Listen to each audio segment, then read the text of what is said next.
Chaque jour, à travers l'Europe, des millions de données médicales sont générées lors de la délivrance de soins. On respire bien profondément. Pourtant, cette masse d'informations n'est pas exploitée au maximum de son potentiel. L'espace européen des données de santé, lancé en mai 2022 par la Commission européenne, a pour ambition de combler cette lacune. Il rendra les informations plus accessibles aux patients et aux professionnels de santé, mais créera aussi les conditions techniques permettant de s'en servir en toute sécurité pour encourager la recherche et l'innovation.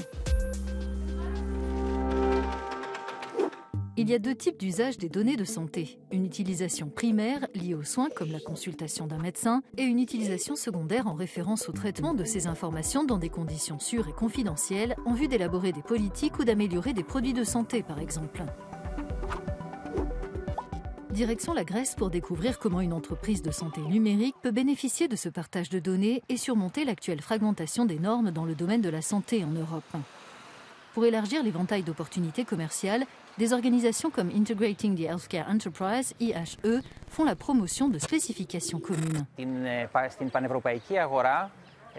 Sur le marché européen, le secteur et les entreprises de la santé numérique se heurtent à différents obstacles. En effet, le domaine de l'e-santé constitue un marché morcelé, et cela au détriment des citoyens européens, contrairement à ce qui se passe aux États-Unis et en Asie.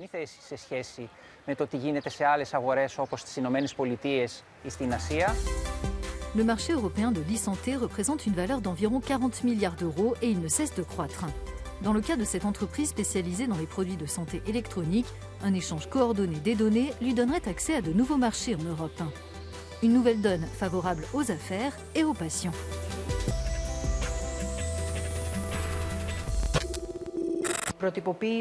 La modélisation des données médicales est très importante pour les citoyens européens et pour le reste du monde. Car un patient peut avoir toutes ces informations et l'historique de ses maladies au sein de notre appareil, par exemple. De cette manière, il peut emporter ces données avec lui quand il se rend dans différents pays et les utiliser auprès de n'importe quel service de soins ou médecin.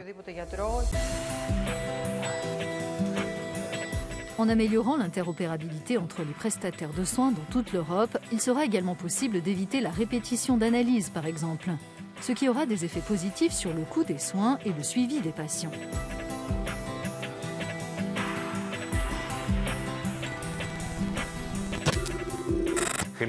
L'utilisation de l'espace européen des données de santé va dans la bonne direction quand il s'agit d'avoir une approche architecturale des systèmes de santé.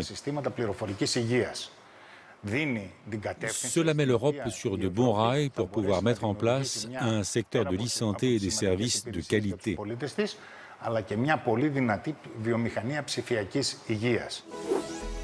La connexion entre les écosystèmes médicaux numériques repose sur l'interopérabilité.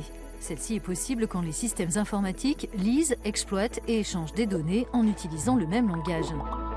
La sémantique permet de combler les écarts de terminologie entre les différents systèmes. Et puis, il faut se mettre d'accord sur les règles de grammaire, la syntaxe des informations reçues. Une fois pleinement mis en œuvre, l'espace européen des données de santé contribuera à établir un marché européen de l'e-santé qui s'affranchit des frontières intérieures. Il permettra également aux petites et moyennes entreprises européennes de collaborer au développement de nouveaux produits innovants en matière de santé.